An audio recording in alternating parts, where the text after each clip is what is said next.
मेरा पति साइड में था, एक इंसान आया, उसने उसको गोली मार दी यहाँ पे। उसने बोला कि शायद मुस्लिम नहीं है, उसने उसको गोली मार दी। नहीं, आप टेंशन मत लो। अब बेटा आप हर बार जब कश्मीर जलता है तो कराची में कोई जश्न मनाता है।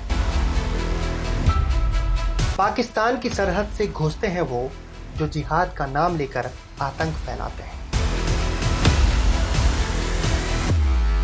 पर ये सिर्फ आतंकवाद नहीं है, ये है एक रणनीति, एक प्रॉक्सी वॉर जो भारत के खिलाफ सालों से लड़ी जा रही है। कि मशरकी पाकिस्तान को हमने तोड़ा, बांग्लादेश हमने बनाया, रक्त हमने बहाई। हमारे पास सैटेलाइट है, स्पाई एजेंसियां हैं और दुनिया की सबसे बड़ी इंटेलिजेंस फोर्स है। फिर भी हर कुछ सालों में बम फटता है और गोलियां चलती हैं। कभी हमारे सैनिक तो कभी मासूम लोगों की जान जाती है। क्यों?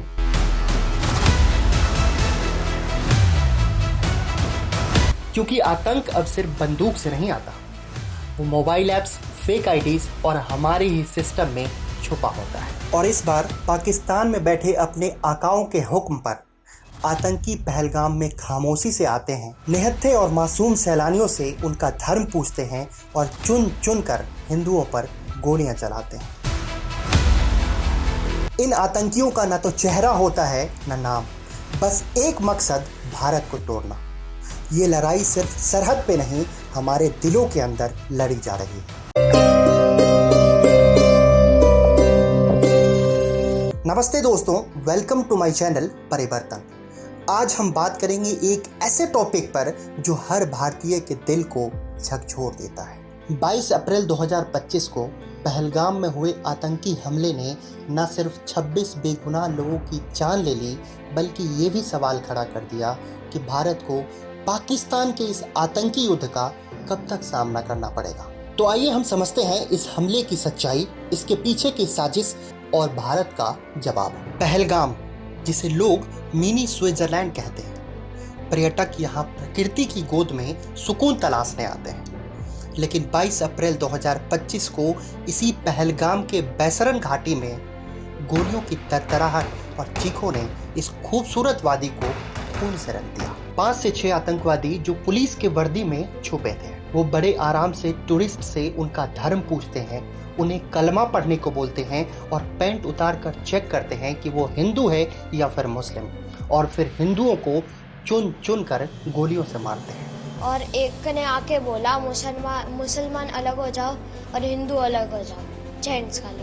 और बाद में हिंदू के सारे जेंट्स को गोली से मार दिया। इस हमले में 26 लोगों की जान चली जाती है, जिसमें एक नेवल ऑफिसर, एक आईवी ऑफिसर और 2 फॉरेनर्स भी शामिल थे।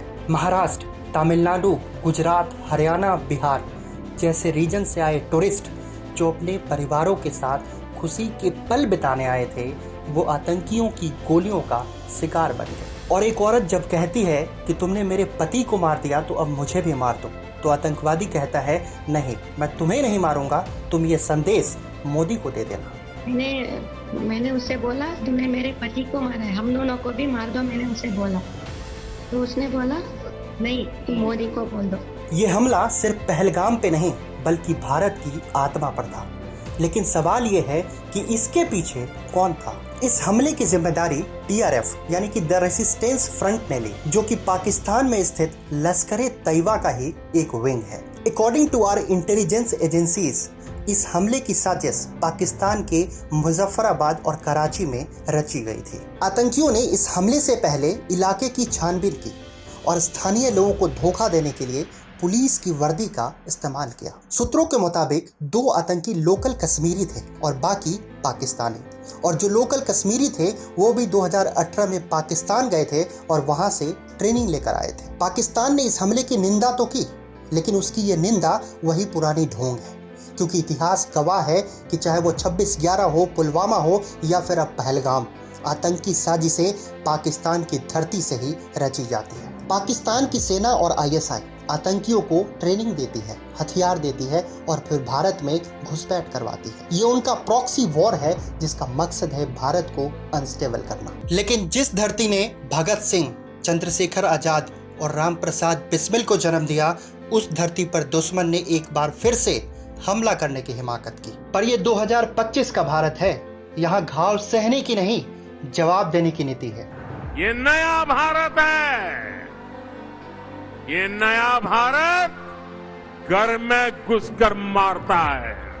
और इसी के साथ शुरू हुआ ऑपरेशन सिंदूर, एक ऐसा मिशन जिसने पाकिस्तान को उसकी औकात दिखा दी। भारत ने इस कायरतापूर्ण आतंकवादी हमले के जवाब में पाकिस्तान में पल रहे आतंकवादी और उसके ठिकानों को नस्त नाबूद कर दिया। 6 और 7 मई की रात 1:05 से 1:30 के बीच भारत ने पाकिस्तान के 9 आतंकी ठिकानों पर 24 मिसाइल दागे। और ये 9 लोकेशंस कौन कौन से हैं ये मैं आपको बताता हूँ। पहला, सवाई नाला कैंप मुजफ्फराबाद, ये पाकिस्तान ऑक्यूपाइड कश्मीर के लाइन ऑफ कंट्रोल से 30 किलोमीटर दूर है। ये लश्कर तैयबा का एक ट्रेनिंग सेंटर था। सेकंड, सैयदना बिलाल कैंप मुजफ्फराबाद, ये जैसे मोहम्मद का स्टेजिंग एरिया है। थर्ड इज घुलपुर कैंप कोटली, ये LOC से 30 किलोमीटर दूर था, लश्कर तैयबा का बेस था और रजौरी और पुंछ में लगातार एक्टिव रहता था। 20 अप्रैल 2023 पुंछ और 9 जून 2024 तीर्थ यात्रियों के बस पे जो हमला हुआ था, उन आतंकियों को यहीं से ट्रेनिंग मिली थी। फोर्थ इज बरनाला कैंप भेम्बर, ये LOC से 9 किलोमीटर दूर था। यहाँ पर हथियार, हैंडलिंग, IDs और जंगल सर्वाइवर की ट्रेनिंग दी जाती थी। Fifth is Abbas camp Kotli, ये LOC से 13 किलोमीटर दूर था। यहाँ लश्कर तैयबा के सुसाइड बॉम्बर्स तैयार होते थे और इसकी कैपेसिटी 15 टेररिस्ट को ट्रेन करने की थी। सिक्स्थ इज सर्जल कैंप सियालकोट, ये इंटरनेशनल बॉर्डर से 6 किलोमीटर की दूरी पर है और मार्च 2025 में जो 4 जम्मू कश्मीर के पुलिस वालों की हत्या की गई थी, वो टेररिस्ट यहीं पे ट्रेन किए गए थे। Seventh is Mehmoona Joya camp Sialkot, ये इंटरनेशनल बॉर्डर से 12 से 18 किलोमीटर की दूरी पर है और ये हिजबुल मुजाहिदीन का बहुत बड़ा कैंप था। और पठानकोट एयरबेस अटैक की प्लानिंग और डायरेक्शन यहीं से हुई थी। एट्थ इज मरकज तैयबा मुरीद के, ये इंटरनेशनल बॉर्डर से 18 से 25 किलोमीटर की दूरी पर है और 26/11 मुंबई हमले के आतंकी भी यहीं से ट्रेन किए गए थे। अजमल कसाब और डेविड हेडली भी यही ट्रेन हुए थे। एंड लास्ट इज मरकज सुभान अल्लाह बहावलपुर, ये इंटरनेशनल बॉर्डर से 100 किलोमीटर की दूरी पर था। ये जैसे मोहम्मद का हेडक्वार्टर था और यहाँ पर आतंकियों की ट्रेनिंग और रिक्रूटमेंट की जाती थी। अब मैं आपको बताऊंगा कि ऐसे स्ट्राइक्स के अलावा इंडिया और क्या क्या स्टेप्स ले सकती है जिससे पाकिस्तान पूरी तरीके से बैकफुट पे आ जाए। पाकिस्तान को FATF में फिर से ब्लैकलिस्ट कराना, भारत को दुनिया भर के देशों को साथ लेकर पाकिस्तान को FATF यानी फाइनेंशियल एक्शन टास्क फोर्स से फिर से ब्लैकलिस्ट कराने की कोशिश करनी चाहिए। ब्लैकलिस्ट होने पर पाकिस्तान की इकोनॉमी पर इंटरनेशनल सैंक्शंस लेंगे और उससे उसकी आर्थिक हालत और बुरी हो जाएगी। इंटरनेशनल लेवल पर डिप्लोमेटिक आइसोलेशन, भारत को USA, यूरोप और मिडिल ईस्ट जैसे बड़े देशों में स्ट्रॉन्ग लॉबिंग करनी चाहिए कि पाकिस्तान को टेरर स्टेट घोषित किया जाए। जैसे नॉर्थ कोरिया को दुनिया से अलग थलग किया गया, वैसे ही पाकिस्तान को भी अलग किया जा सकता है। Cross border surgical strike, Pakistan में जो आतंकी ट्रेनिंग कैंप्स हैं उन पे एयर स्ट्राइक और सर्जिकल स्ट्राइक किया जा सकता है, जैसे 2016 उरी में, 2019 बालाकोट में हुआ था। इससे पाकिस्तान को सीधा मिलिट्री और साइकोलॉजिकल चोट पहुंचेगी। POK यानी पाकिस्तान ऑक्यूपाइड कश्मीर पर ओपन इंटरनेशनल क्लेम, भारत को ऑफिशियली हर इंटरनेशनल प्लेटफॉर्म्स जैसे UN, SCO, G20 आदि पर POK को अपना हिस्सा बताना चाहिए और पाकिस्तान के इलीगल कब्जे की बात करनी चाहिए। इससे पाकिस्तान हमेशा डिप्लोमेटिक प्रेशर में रहेगा। इंडस वाटर ट्रीटी को पूरी तरीके से कैंसिल करना, भारत इंडस वाटर ट्रीटी को पूरी तरीके से टर्मिनेट कर सकता है। पाकिस्तान का एग्रीकल्चर और इकोनॉमी दोनों इंडस रिवर पे ही डिपेंड करता है। अगर पानी बंद कर दिया गया तो पाकिस्तान का एग्रीकल्चर और फूड सिक्योरिटी दोनों तबाह हो जाएंगे। गिलगित बल्तिस्तान और बलूचिस्तान के मुद्दे को जोर शोर से उठाना, बलूचिस्तान में आज भी पाक आर्मी के खिलाफ आज़ादी की लड़ाई लड़ी जा रही है। भारत को इन मूवमेंट्स को ओपनली सपोर्ट करना चाहिए, जैसे पाकिस्तान कश्मीर में करता आ रहा है। इससे पाकिस्तान अंदर से टूट सकता है। पाकिस्तानी एक्सपोर्ट्स पर ban plus regional trade blockage, Bharat को अपने नेबरिंग कंट्रीज जैसे नेपाल, बांग्लादेश और श्रीलंका के साथ मिलकर पाकिस्तान के प्रोडक्ट्स और ट्रेड रूट्स पर बैन या रिस्ट्रिक्शन लगाना चाहिए, जिससे पाकिस्तान पूरी तरीके से परेशान हो जाएगा।